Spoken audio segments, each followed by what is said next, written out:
Well, welcome back. Just spent 2 nights here at the Caprock Canyon State Park. Really nice state park. I did see bison. Actually, when I was coming in, I actually got caught in a little traffic jam, so to speak, on the way to the campsite. But I haven't seen any walking around here at the campsite, although there's definitely signs that they've been around here. But, and I'm actually, where I'm parked, there's actually a little prairie dog town just like right on the other side. There's a walkway to get over. There's bathrooms and stuff. And so I did walk over to see the prairie dogs. And yesterday, actually, the weather was nice and comfortable. And it's actually really cool today. It was in the 70s yesterday and overcast. And then it rained last night and got down into the 50s. I think it was like 54 degrees. It might still be in the 50s now. But I got down to 54 degrees last night. And as you can see, I've got sleeves on. Which was a big change because when I got here, it was about close to 100 degrees and pretty warm. And this side, like the sun, that side's west. So yeah, in the afternoon, it was pretty warm on this side. But yesterday was nice, and like I said, it was cool. I didn't have to run the AC, so that was nice. So just making some coffee. I've got probably about a 6-hour drive today, so definitely need my coffee. Like I said, this was a really nice campsite. I definitely want to come back here. So depending on how I come back into Texas, I may... originally, I was thinking about going in through Marfa and spending a few days in Marfa and coming back up. But this is so nice here. I'm thinking I may, if I come back in this way, I'm going to stop here again. It was just so peaceful yesterday. I didn't do a whole lot. I just kind of, relaxed, had my door open since it was nice and comfortable out. Like I said, I went and looked at the, prairie dogs. So I'm planning on stopping in Moriarty at Sierra Blanca Brewing, which is a harvest host that I've stayed at. It was actually the third stop and the last harvest host that I stayed at on my trip back when I brought my first van home. So it kind of has like a special, I don't know, special meaning to me, I guess. But I submitted a request and I haven't gotten a response back yet. So I'm going to call them. They open up at 1, so I'll probably call them just to verify I can stay. But I did see that they were an iOverlander, so it sounds like they let people stay anyway. So, but I still want to confirm that. I don't want to just show up. I think it's going to be a little bit longer of a drive today, mainly because I was planning on not taking I-40. So I wanted to have another day of not really taking highway. So, because actually the drive up here, there was a little bit of highway, obviously, getting out of Dallas. But then once you get off of... So you take 35, and then you have to take 380. And then... So once you get off 35 to come up this way, it's not really highway. So I kind of want another day of that because it's going to be a solid day of I-40 tomorrow. So I figure if I could break it up a little bit. Well, good morning. Just spent the night here at Sierra Blanca Brewing Company. Getting here was really interesting yesterday. So the state park was gorgeous. Before I left, I took a drive around just to look through the park and stuff. And I'm just so nice and peaceful. And it was such a nice, I had such a nice day there, my full day there.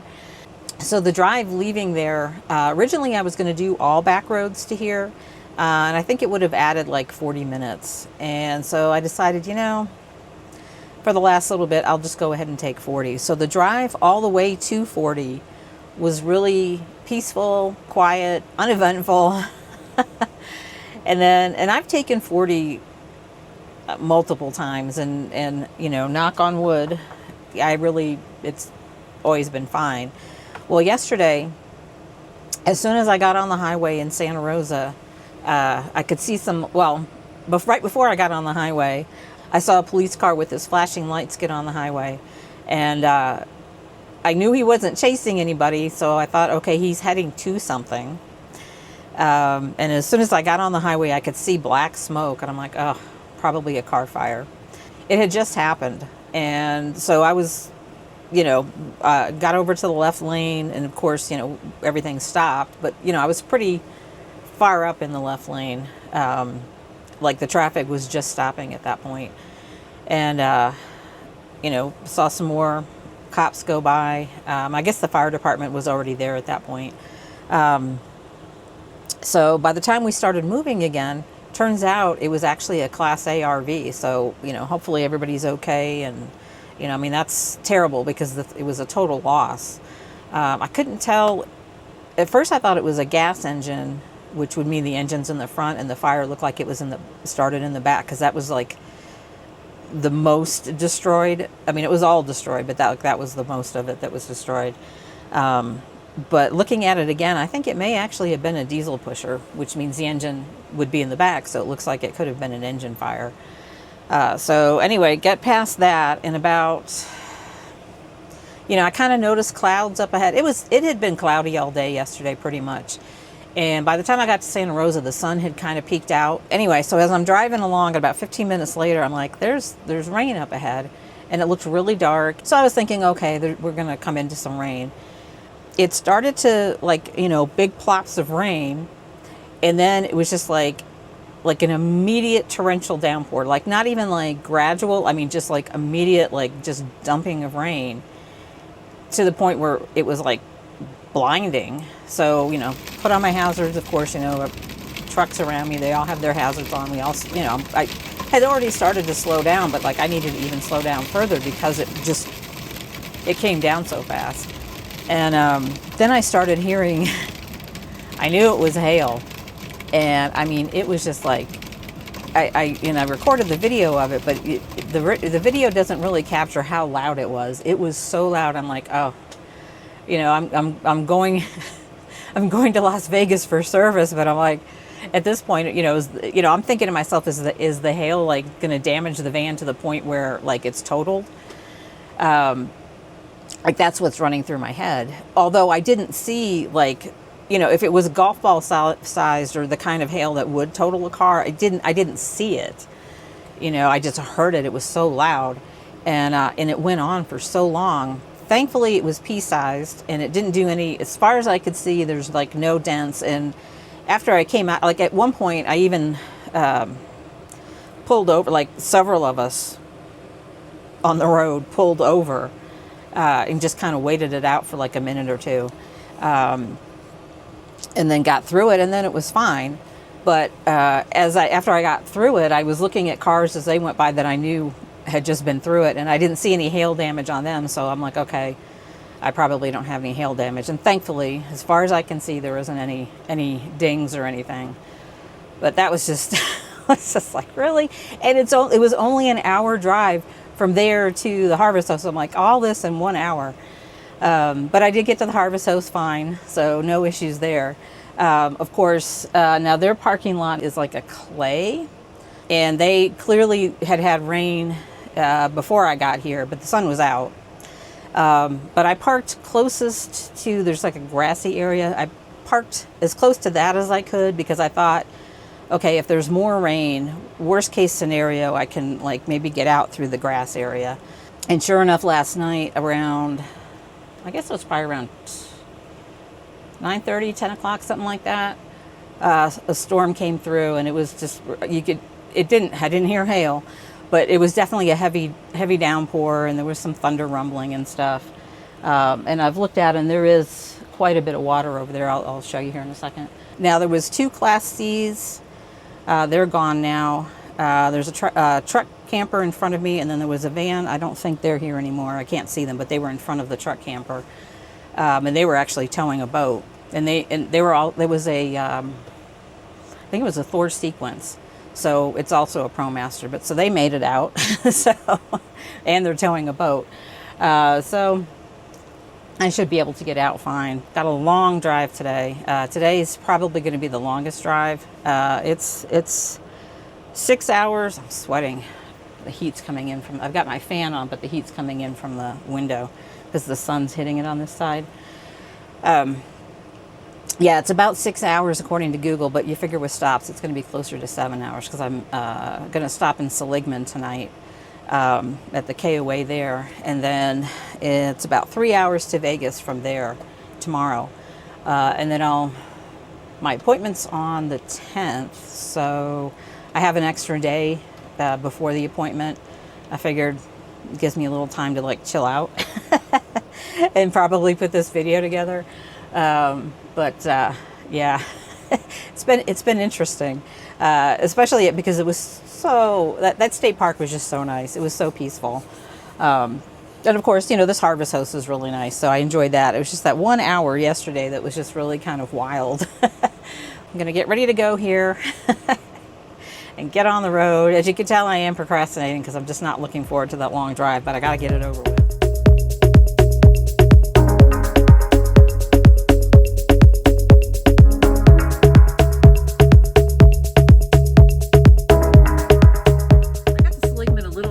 Last night and was really tired from driving all day, so I didn't record. And it's a KOA. I don't know, there's really not much to see here, but anyway, I'm heading to Vegas today. Should be roughly 3 hours. It's a little bit less than 3 hours, but if I stop for gas, it'll be about 3 hours.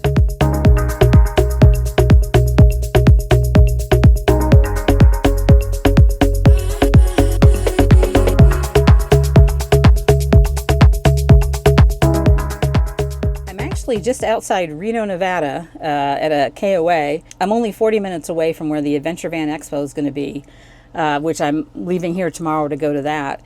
I've actually recorded this ending a few times when I was still in Vegas, and I don't know. I didn't like the way it came out, so I'm redoing it. But just to kind of finish out this video and catch you up on what happened after I got to Vegas. So I got to Las Vegas last Monday. And I was literally 7 minutes away from the campground. Literally, I mean, like looking at, according to Google Maps, 7 minutes away. All of a sudden, the van goes into limp mode. Red lights are going off, error messages, service transmission, all this stuff. And I'm like, what the heck? Thankfully, I was on, a normal street so I could turn down a side street and pull off. So I did that. And then once I pulled over, I turned the van off because I thought, okay, maybe just turn it off. Let it turn it off back on again, right? So I turned it off, waited about a minute or so, and then turned it back on. And everything except for the check engine light kind of cleared. So the check engine light did stay on, and it said service at dealer or see dealer, something like that. So I managed to get over to the campground, get settled, called Chapman Dodge Ram, which is in Las Vegas. That's actually where Nuvo buys their vans from. And I had been there in April actually to get an oil change from them, and they were really nice. So they were able to get me in the following day, which was Tuesday, and my Nuvo appointment initially was Wednesday. So I thought, great, I can get in there on Tuesday. They'll solve the problem. It's probably something simple, and speaking of, so I have this little device. It's called Fixed, F-I-X-D. You put it on the ODB2 port, and it actually has an app, and it'll tell you what all the error messages are that are popping up, and then kind of the probability of what the fix might be. And I actually got that back when I had the Beyond, and I just had never, I had it sitting up here and just had never actually connected it. And maybe you don't need to keep it connected. I don't know. But I plugged it in, and it, right away identified the van, and, so I didn't have to go through like any kind, because I was thinking I had to go through a setup process, which I didn't. So anyway, so it told me what the error messages were, and I'll put the screenshots in here. So that actually is really handy to have, because it gives you good information. And I was actually able to send that over or show that to the dealer. So, anyway, so I took it over there, and I got there, and they said, well, we're going to need it overnight. So now I have a new fire drill. Thankfully they had a rental car. So I got through Enterprise. So I got a car, Talked to Maggie at Nuvo about where to stay, for some ideas on where to stay. Got that figured out. Then went over to Nuvo because I'm like, well, now I got to, change my appointment because I'm not going to be able to make it tomorrow. Hung out there for a little while, rescheduled my appointment for last Friday. Hung out there for a little bit, then decided, I'm going to go get some lunch. And I went and found a sushi place. So I was finishing up lunch, and then I get a phone call, and the van is ready. So I was like, oh, thank God. And so now I'm thinking, okay, new fire drill, bring the rental car back, cancel the reservation for the hotel. And then I have a little bag that I carry with me, a little travel bag, just in case if I ever need, which, this was a good scenario for it. So I had thrown a bunch of stuff in it, and I got to take everything back out. Not a big deal. But anyway, so I go and I pick up the van. And then now I had 2 days to just kind of, chill out for a little bit. So I did that. And, of course, being hot in Vegas, I really didn't do much. I just kind of relaxed in the van. But so I had my appointment on Friday. And I don't think I really mentioned what my appointment was for. So I decided to go ahead and add a second battery. So I've gone from 660 amp hours on the lithium to 1320 amp hours on the lithium.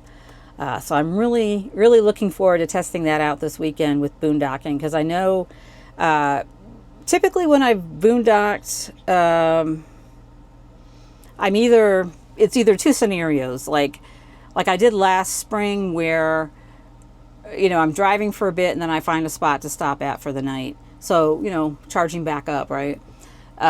Or it's a 2 or 3 day event like Peace, Love, and Vans, Van Fest, something like that. And I know if I do a 2 night or 3 night, usually a 3 night, somewhere on that second or third day, I might have to run a charge.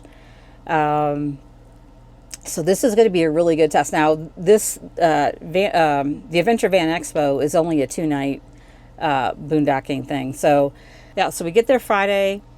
So Friday night, all day Saturday, and then Sunday. So by Sunday, it'll be interesting to see where the battery will be, and if I need to run the AC, how that would affect it. Now, the weather, temperature wise, should be pretty comfortable. So I don't think I need to run the AC. But I may, where we're going to be parked, I think we're going to be in the parking lot. I think that's where they have everybody that's camping parking. So even though it's not going to be like, hot out, like, 90 degrees, if it's I think it may be in the high 70s, low 80s. So if it's in the low 80s and it's sunny, you're on pavement. So you're still going to get heat radiating. So it'll be interesting to see if I need to run the AC just to cool the van down a little bit. How that affects it. So it's going to be a good test this weekend. So I'm kind of real curious to see how it all goes. But I am looking forward to the Adventure Van Expo. It's going to be a lot of fun. There's going to be obviously people I know that will be there, and then some people that I've chatted with that I haven't met yet will be there. So that'll be cool too to finally meet them. And of course, the big thing is Nuvo is going to be revealing the next. So I'm really looking forward to that. I'm actually going to be I made a tour video of it last Friday, and I have it all edited and uploaded. It's, obviously set to private right now. But the only problem with it is, I was filming at the factory. They were still doing some work on the van. There's a dumpster in the background, a lot of factory noises in the background. It was hot out. Sloan did the tour. If you've ever talked to anybody, you've probably talked to Sloan from Nuvo. He's in the sales department. He did a fantastic job on the tour, but I can't change the not so scenic background. But if I have to use that one, I'll use that one. But I'm gonna do another tour tomorrow, and hopefully that one will be a little bit more scenic just because we're in the Tahoe area. I hope you enjoyed the tour, but I'm still not going to say too much about the next, just in case for whatever reason I get this all edited and I release it before. But I will say it is exciting, and I'm excited to see everybody's reactions to it. It's pretty cool. Got some pretty cool features. So that's something to look forward to there. But yeah, like I said, so tomorrow I head over there, and then the Adventure Van Expo starts tomorrow. Well, starts officially on Saturday, but all the campers get there tomorrow afternoon. So it's kind of interesting. So I decided to stay at this campground. It's the KOA just outside Reno, and I decided to stay here so I could dump and fill and just be ready. But I didn't see. Looking at iOverlander, looking at Harvest Host, and just I couldn't really find very many places for boondocking. So I don't know why that is. I don't know if it's maybe ordinances, or I don't know. So it's going to be interesting. I'm trying to figure out where I'm going to go after the Adventure Van Expo, because I want to be able to either boondock or I'll probably boondock for another night just so I can test out everything again. So I'm going to go ahead and end this video here. Most likely this is probably going to come out after the Adventure Van Expo, but I'm sure it's going to be a lot of fun. Really looking forward to that. But anyway, looking forward to the reveal of the next, and meeting everyone and seeing everyone, and just enjoying myself. So anyway, I will see you in the next video.